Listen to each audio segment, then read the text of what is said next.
At the time, Volfost was ruled by magi lords, all of whom were knowledgeable in long-forgotten arts. They crafted incantations to turn the army into strange beasts of all shapes and sizes, doomed forever to inhabit the forests and swamps of the world.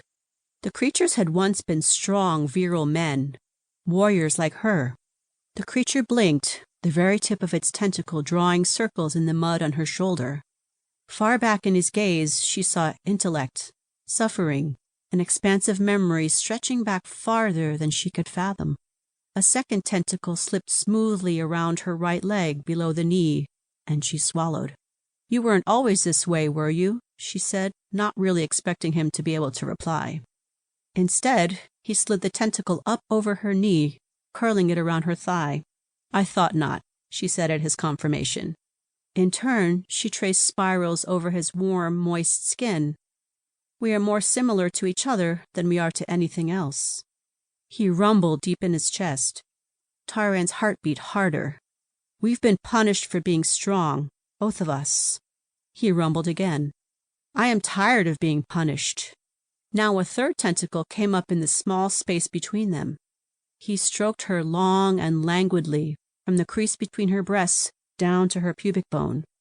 The tentacle around her thigh moved higher, so high it tickled her soft folds. Heat flushed through her. Sweat gathered at her hairline. He brought a fourth limb up around her waist, and with that incredible strength, he hoisted her up in his many arms. Taran did not know where to focus, on the tentacle nestled between her thighs, the one now curled around the swell of one breast, or the one stroking her hip. He made a sound that resembled a chuckle far too much to be anything else. Was he toying with her?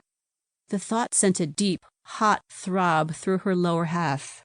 She knew she was getting wet. He must have known too, for he groaned and shifted his tentacle to rest along the crease of her cunt.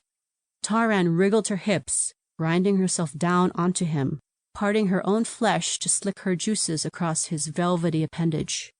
He groaned again, and one of his remaining free limbs slapped against the ground, hiking up great wads of mud and moss. Taran was more than capable of toying with him, too. "It must be such a long time since you felt a woman," she gasped, luxuriating in his strong arms. She stretched her body and pushed her chest towards him. The creature slithered the tip of the tentacle holding her breast over to her hard nipple and flicked, teasing the erect nub to the blade edge between pleasure and pain. Taran drove her hips down, crushing her wet heat into his lovely, thick, warm tentacle. In that moment, they were both free from judgment, free from chains and barren prison cells, free from spells that turn men into monsters, free from rule and having to prove herself over and over. It was just her and him, two warriors locked in the clutches of battle adrenaline, seeking catharsis in the aftermath. She imagined how incredibly powerful he must have been in man form for him to have transformed into such a great creature as this. He pushed her thighs open wider, and with that, ducked his strange head and buried his sleek, warm face into her folds. Taran moaned long and low as he began to nuzzle and lick her throbbing clit. He sucked hard, drinking in her juices with a hunger she shared, one that she desperately wanted to sate.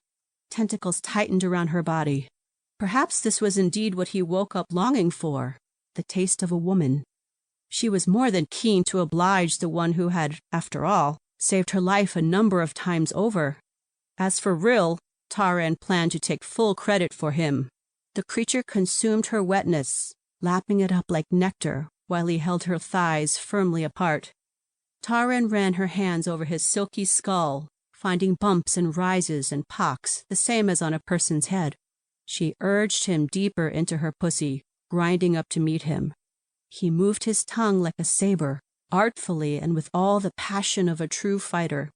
Taran had never felt sensations like this, not with any man. Heat spread deep and wild through her like the fire of 1,000 forges, and her legs tensed, her muscles so tightly knotted that she could hardly stand it. And then, suddenly, the tension snapped. She arched her back and rode out her orgasm for what seemed like eternity. Thump-thud, thump-thud. The beat of her release pounded through her, a different kind of battle drum.